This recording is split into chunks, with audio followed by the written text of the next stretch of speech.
going back to the big businesses that we were talking about, Yeah. why are so many of them getting it wrong?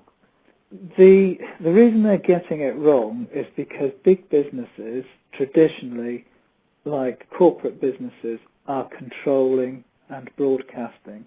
So, for instance, they broadcast to you, so they say, here's our catalogue, here's our website, that's it, that's what you're getting.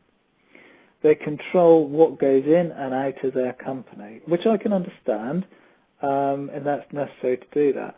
But now they're having to change their whole culture. All of a sudden, they're, if you like, excuse the expression, that they're exposing themselves to their customers like never before. And they're not very good at projecting a human edge. It's all very much, as you hear, they're sat in the boardroom, they're talking about return on investment, etc., etc.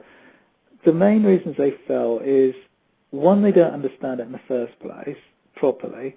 Two, they don't know what to do once they do understand it. They think, okay, and they treat it like it's another marketing tool, something else that they might do on Wednesdays, rather than understanding that this is a culture thing which they really need to change the whole way they do things.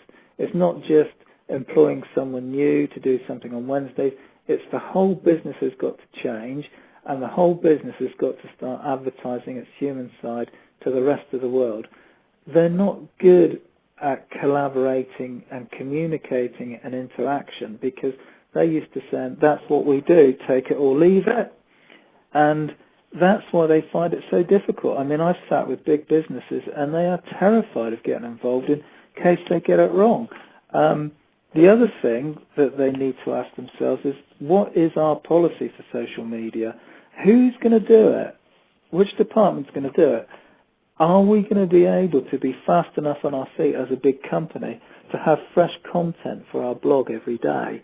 Because I was once talking to someone in a big business. They said, blimey, if we run a blog, we'd have to have 6 months' worth of articles lined up, ready to go. I said, well, if you're going to go into social media with that attitude, it won't work for you, because social media is all about what's happening today, and you cannot have 6 months' worth of articles written up ahead in an environment like social media.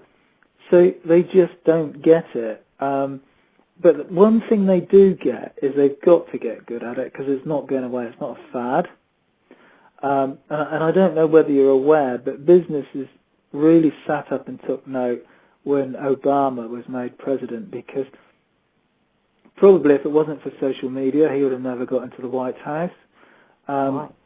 It is an amazing story, and as much as, this guy wanted to be president, he was up against the Republicans, he got loads of money, he didn't have much money, didn't know what to do, and he turned to social media, or his team did, and they made, when they finished their presidential campaign, they had 2,433% more social media followers than his opponent, which is a massive difference. And he also raised an awful lot of money through Twitter campaigns for his presidential campaign. And without it, he probably would never have been president. And when that happened, big businesses started to think, hang about, this is for real.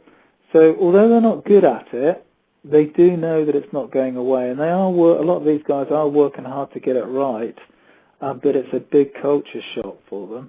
And I think one of the things that really put it in perspective for me is, you may have heard of Thomas Power, who's the chairman of the Academy, which is a networking site. He said to me that he used to be marketing director for Alan Sugar. So Thomas knows all about big companies, and he said that they are finding it difficult because not Alan Sugar's company, but big companies in general are finding it difficult because they are used to calling the shots, where with social media they don't. The customer calls the shots now. And the other scary thing is, because social media is free, big businesses are having to get used to the fact that all of a sudden they're in a position where a very, very tiny competitor can suddenly take them on a level playing field, because they don't need hundreds of thousands of pounds for their marketing budget anymore. So it is a big problem for them, and that's some of the reasons why they struggle.